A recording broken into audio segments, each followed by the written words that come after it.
جس بات پر کسی ایک غیرت مند مسلمان کو شرم سے ڈوب کر مر جانا چاہیے، اس بات پر کچھ لوگ جو ہیں، کچھ مسلمان جو ہیں، وہ فخر محسوس کرتے ہیں۔ افسوس کی بات یہاں پر یہ ہے کہ جو لوگ نبی پاک صلی اللہ علیہ وسلم کی آل کے مخالفین کے ساتھ کھڑے ہیں، وہ اس بات پر فخر محسوس کرتے ہیں کہ ہم نے نبی پاک صلی اللہ علیہ وسلم کی آل میں جو شہادتیں ہوئی ہیں، ان میں سے ہم نے فلاں بندے کو بھی آزاد کروا لیا ہے، فلاں بندے کو بھی آزاد کروا لیا ہے۔ نبی پاک صلی اللہ علیہ وسلم کی آل کی جو شہادتیں ہوئی ہیں، ان میں سے فلاں بندے کو بھی ہم نے بے قصور ثابت کر دیا ہے، فلاں بندے کو بھی بے قصور ثابت کر دیا ہے۔ اس دور کے کچھ مسلمان جو ہیں اس بات پر فخر محسوس کرتے ہیں۔ اعوذ باللہ من الشیطان الرجیم، بسم اللہ الرحمن الرحیم۔ رب اشرح لی صدری ویسر لی امری واحلل عقدۃ من لسانی یفقہوا قولی، اللہم صلی علی محمد وعلی آل محمد۔ حسبنا اللہ ونعم الوکیل، لا حول ولا قوۃ الا باللہ۔ آج میں کسی کی لکھی ہوئی ایک تحریر پر بات کرنے والا ہوں، کیونکہ میں نے جب اس کو پڑھا تو میں نے اس میں سے یہ بات نوٹ کی کہ یہ فرقہ پرست جو لوگ ہیں، یہ اپنے فرقے کو پروموٹ کرنے کے لیے کس طریقے کے ساتھ عام مسلمانوں کو دھوکہ دینے کی کوشش کرتے ہیں۔ اور یہی وجہ ہے، ان لوگوں کے دھوکوں کی وجہ ہے کہ جس وجہ سے عام مسلمان کو ساری زندگی اس بات کا پتہ ہی نہیں چلتا کہ حق بات کیا ہے اور سچ بات کیا ہے۔ عام مسلمان ساری زندگی اسی کشمکش میں گزار دیتا ہے۔ وہ سمجھتا ہے کہ اسلام کے ہر رکن میں ہی کچھ نہ کچھ اختلاف ہے۔ کلمہ، نماز، روزہ، حج، زکوٰۃ، کوئی بھی رکن ہو، عام مسلمان ساری زندگی یہی سوچتا رہتا ہے کہ اسلام کے ہر رکن میں کوئی نہ کوئی اختلاف ہے۔ جیسے کہ اس تحریر لکھنے والے نے اس تحریر میں 3 دھوکے دینے کی کوشش کی ہے، اور اس تحریر کا آغاز ہی اس نے دھوکے کے ساتھ کیا ہے۔ اس تحریر کے آغاز میں پہلا دھوکہ دیتے ہوئے لکھتا ہے کہ قاتلین حسین پر لعنت بے شمار،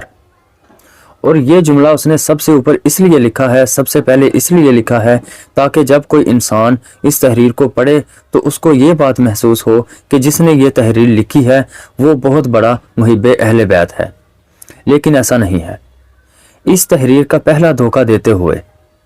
وہ ساتھ ہی لکھتا ہے کہ اگر تمہارا باپ، تمہارا بیٹا یا تمہارا بھائی قتل ہو جائے اور تمہارے مدد کا جو دعوے دار ہے وہ اصل تحقیق جو ہے وہ اصل قاتل تک پہنچنے ہی نہ دے، اصل قاتل کو بچائے یا اس کو چھپائے، تو پھر میں تم سے پوچھوں کہ تمہیں کتنی تکلیف ہوتی ہے۔ اور یہ کہانی اس نے اس لیے لکھی ہے تاکہ آگے والی جو بات ہے اس کو منوایا جائے۔ اس کے ساتھ ہی آگے لکھتا ہے کہ یہی معاملہ جو ہے وہ حضرت حسین رضی اللہ تعالیٰ عنہ کے ساتھ ہوا، ان کو شہید کر کے گند جو ہے وہ یزید پر ڈال دیا گیا۔ حقیقت میں وہ اس بندے کو آزاد کروانا چاہتا تھا، اس لیے اس نے یہ پہلے والی کہانی لکھی ہے۔ کبھی باپ کی بات کر رہا ہے، کبھی بیٹے کی اور کبھی بھائی کی، کیونکہ وہ اس بندے کو آزاد کروانا چاہتا تھا۔ اور یہی وہ جملہ ہے جس کی وجہ سے میں نے یہ اس تحریر کا جواب دینا ضروری سمجھا ہے۔ اور اس پر میں سب سے پہلے تو یہی کہوں گا کہ لعنت اللہ علی الکاذبین، جھوٹوں پر اللہ تعالیٰ کی لعنت۔ ایسے جھوٹوں پر اللہ تعالیٰ کی لعنت کہ جو نبی پاک صلی اللہ علیہ وآلہ وسلم کی آل کی شہادتوں کے بارے گاند کا لفظ لکھ رہا ہے۔ ایسے جھوٹوں پر اللہ تعالیٰ کی لعنت کہ جو نبی پاک صلی اللہ علیہ وآلہ وسلم کی شہادتوں کے مخالفین کا دفاع کرتا ہے۔ اور جو اس نے بات لکھی ہے باپ، بیٹے اور بھائی کے قتل والی کہ تمہیں کتنی تکلیف ہوگی، تو اس پر میں یہی کہوں گا کہ بھائی ہمیں اس وقت اس سے زیادہ تکلیف ہوتی ہے جب تم جیسے لوگ اس طرح کی تحریریں لکھتے ہو اور اس میں نبی پاک صلی اللہ علیہ وآلہ وسلم کی آل کے مخالفین کا دفاع کرتے ہو، اس وقت ہمیں زیادہ تکلیف ہوتی ہے۔ اس کے بعد اس تحریر میں دوسرا دھوکہ دیتے ہوئے لکھتا ہے، حدیث کا روایت کا سہارا لیتے ہوئے لکھتا ہے کہ ام سلمہ نے ان کوفیوں عراقیوں پر لعنت کی، ان کو بددعا دی جن لوگوں نے حضرت حسین رضی اللہ تعالیٰ عنہ کو یعنی کہ کوفیوں نے دھوکے کے ساتھ بلایا، ان کو ستایا، پھر ان کو شہید کر دیا۔ تو اس کے ساتھ ہی لکھتا ہے دوسرا دھوکہ دیتے ہوئے، اس تحریر میں دوسرا دھوکہ دیتے ہوئے لکھتا ہے کہ غور کریں اور بتائیں کہ یزید نے کون سا دھوکہ دیا تھا اور ابن زیاد نے کون سا دھوکہ دیا تھا۔ یہ ہے اس کی تحریر کا دوسرا دھوکہ کہ بتائیں کہ غور کریں اور بتائیں کہ یزید نے کون سا دھوکہ دیا تھا اور ابن زیاد نے کون سا دھوکہ دیا تھا۔ یہ ہوتی ہے ان فرقہ پرست علماء کی ٹریننگ جو ان لوگوں نے اپنے عوام کو، اپنے فرقے کی عوام کو سکھائی ہوتی ہے کہ اگر کوئی انسان دلائل میں تمہارے بڑوں کو جھوٹا ثابت کر دے تو پھر اس کے سامنے وہ جواب رکھ دو جس کا اس نے تم سے سوال ہی نہیں کیا، اس کے سامنے وہ بات رکھ دو جس کا تم سے اس نے مطالبہ ہی نہیں کیا۔ یہ ہوتی ہے ان فرقہ پرست علماء کی ٹریننگ جو ان لوگوں نے اپنی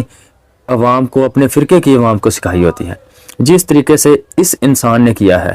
کہ بتاؤ، غور کرو اور بتاؤ کہ یزید نے کون سا دھوکہ دیا تھا اور ابن زیاد نے کون سا دھوکہ دیا تھا۔ جو اس سے سوال ہی نہیں ہوا وہ اس نے جواب دے دیا ہے۔ تو اس پر میں یہی کہوں گا کہ ہم کب کہتے ہیں کہ ان لوگوں نے دھوکہ دیا تھا؟ ہم تو کہتے ہیں کہ وہ اس وقت کے حکمران تھے، ان لوگوں کو پتہ تھا کہ نبی پاک صلی اللہ علیہ وآلہ وسلم کی آل کو شہید کر دیا گیا ہے، حضور پاک صلی اللہ علیہ وآلہ وسلم کی آل کو قتل کر دیا گیا ہے۔ ہم تو کہتے ہیں کہ ان لوگوں کو پتہ تھا۔ یہ تم جیسے لوگ جو اس طرح کی تحریر لکھتے ہیں، ان لوگوں کو سمجھانے کے لیے ہم یہ کہیں گے کہ تم لوگ دھوکہ دیتے ہو، تم لوگ سب سے بڑے دھوکے باز ہو۔ ان لوگوں کو تو سارا پتہ تھا، تم لوگوں کو عوام کو دھوکہ دینے کی کوشش کرتے ہو، تم لوگ دھوکے باز ہو۔ اس کے ساتھ ہی آگے لکھتا ہے تیسرا دھوکہ دینے کی کوشش کرتے ہوئے، تیسرے دھوکے میں لکھتا ہے کہ یہ دھوکہ جو ہے وہ ان کوفیوں نے، عراقیوں نے دیا تھا جن کے بارے ام سلمہ نے اشارہ کیا تھا۔ اور تیسرے دھوکے میں لکھتا ہے کہ جناب حسین رضی اللہ تعالیٰ عنہ کو پتہ چل گیا تھا ان کے ارادوں کا، یعنی کہ کوفیوں کے ارادوں کا پتہ چل گیا تھا، اس لیے وہ شام کے روٹ پر چڑھ گئے، لیکن کربلا کے مقام پر ان کوفیوں نے حضرت حسین رضی اللہ تعالیٰ عنہ کو شہید کر دیا۔ اور ان لوگوں نے شہید کیوں کیا؟ اس تحریر میں تیسرا دھوکہ دیتے ہوئے وہ لکھتا ہے کہ ان لوگوں نے، کوفیوں نے حضرت حسین رضی اللہ تعالیٰ عنہ کو اس لیے شہید کیا تھا کیونکہ ان کو پتہ چل گیا تھا کہ انہوں نے جو خطوط لکھے ہیں اگر وہ یزید کے تک پہنچ گئے یا اس کو اس کی خبر مل گئی تو پھر وہ ان لوگوں کے اتنے ٹکڑے کرے گا، یعنی کہ کوفیوں کے اتنے ٹکڑے کرے گا کہ گننے والا جو ہے وہ ان کے جسم کے ٹکڑے گن بھی نہیں سکے گا۔ یہ ہے اس کی تحریر کا تیسرا دھوکہ جو اس نے عوام کو دینے کی کوشش کی ہے۔ اور یہ بندہ جو ہے یہ اس انسان کی حکمرانی کی وکالت کر رہا ہے جس کو نبی پاک صلی اللہ علیہ وآلہ وسلم کی آل کو شہید کرنے کا پتہ ہی نہیں چلا، اور آج 1400 سال بعد اس تحریر کر لکھنے والے بندے کو اس بات کا پتہ چل چکا ہے کہ حضرت حسین رضی اللہ تعالیٰ عنہ کے قتل میں کون لوگ شامل تھے اور کون لوگ شامل نہیں تھے، کون لوگ ان کے قتل میں ملوث تھے اور کون لوگ ملوث نہیں تھے۔ اس تحریر لکھنے والے کو آج 1400 سال بعد اس بات کا پتہ چل چکا ہے، لیکن جس بندے کی حکمرانی کی یہ وکالت کر رہا ہے اس بندے کو اس وقت پتہ ہی نہیں چلا کہ حضرت حسین رضی اللہ تعالیٰ عنہ کو شہید کر دیا گیا ہے، نبی کی آل کو شہید کر دیا گیا ہے۔ اس بندے کو اس وقت حکمران ہوتے ہوئے پتہ نہیں چلا، لیکن اس 1400 سال بعد اس بندے کو جس نے یہ تحریر لکھی ہے اس کو اس بات کا پتہ چل چکا ہے۔ اور جب ہم ان جیسے لوگوں کو سمجھانے کی کوشش کرتے ہیں تو پھر آگے سے یہ جواب دیتے ہیں کہ نہیں، یزید میں یہ قابلیت دیکھی گئی تھی اس لیے اس کو حکمران چن لیا گیا تھا۔ اور پھر جب ہم اس کو ان جیسے لوگوں کو سمجھانے کی کوشش کرتے ہیں تو آگے سے جواب دیتے ہیں کہ جو 12 خلیفہ والی حدیث ہے اس میں یزید بھی شامل ہے، اس میں اس کا ذکر بھی آتا ہے، پھر 12 خلیفہ پورے ہوتے ہیں۔ اور افسوس کی بات یہ ہے کہ ان لوگوں کو آج 1400 سال بعد اس طرح سے تحریر لکھنے والے لوگوں کو پتہ چل چکا ہے کہ یزید جو ہے وہ بے قصور تھا، فلاں بندہ بے قصور تھا، لیکن اس وقت کی جس کی یہ حکمرانی کی وکالت کر رہا ہے اس کو پتہ ہی نہیں تھا، لیکن ہم سے بحث کرتے ہوئے یہ باتیں ساری کرتے ہیں کہ وہ اس قابل تھا اس لیے اس کو حکمران چن لیا گیا تھا۔ یہ ہے اس تحریر میں 3 دھوکے جو اس تحریر لکھنے والے نے عام مسلمانوں کو دینے کی کوشش کی ہے۔ لیکن افسوس کی بات یہاں پر یہ ہے کہ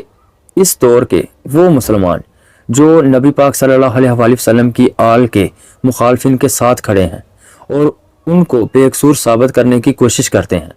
افسوس کی بات یہاں پر یہ ہے کہ جو لوگ نبی پاک صلی اللہ علیہ وآلہ وسلم کی آل کے مخالفین کے ساتھ کھڑے ہیں وہ اس بات پر فخر محسوس کرتے ہیں کہ ہم نے نبی پاک صلی اللہ علیہ وآلہ وسلم کی آل میں جو شہادتیں ہوئی ہیں ان میں سے ہم نے فلاں بندے کو بھی آزاد کروا لیا ہے، فلاں بندے کو بھی آزاد کروا لیا ہے۔ نبی پاک صلی اللہ علیہ وآلہ وسلم کی آل کی جو شہادتیں ہوئی ہیں ان میں سے فلاں بندے کو بھی ہم نے بے قصور ثابت کر دیا ہے، فلاں بندے کو بھی بے قصور ثابت کر دیا ہے۔ اس دور کے کچھ مسلمان جو ہیں اس بات پر فخر محسوس کرتے ہیں۔ جس بات پر کسی ایک غیرت مند مسلمان کو شرم سے ڈوب کر مر جانا چاہیے، اس بات پر کچھ لوگ جو ہیں، کچھ مسلمان جو ہیں وہ فخر محسوس کرتے ہیں۔ اللہ تعالیٰ سے دعا ہے کہ اللہ تعالیٰ ہمیں حق بات کو سن کر اس پر عمل کرنے کی توفیق عطا فرمائے اور حق بات کو بیان کرنے کی توفیق عطا فرمائے۔ آمین۔ جزاک اللہ۔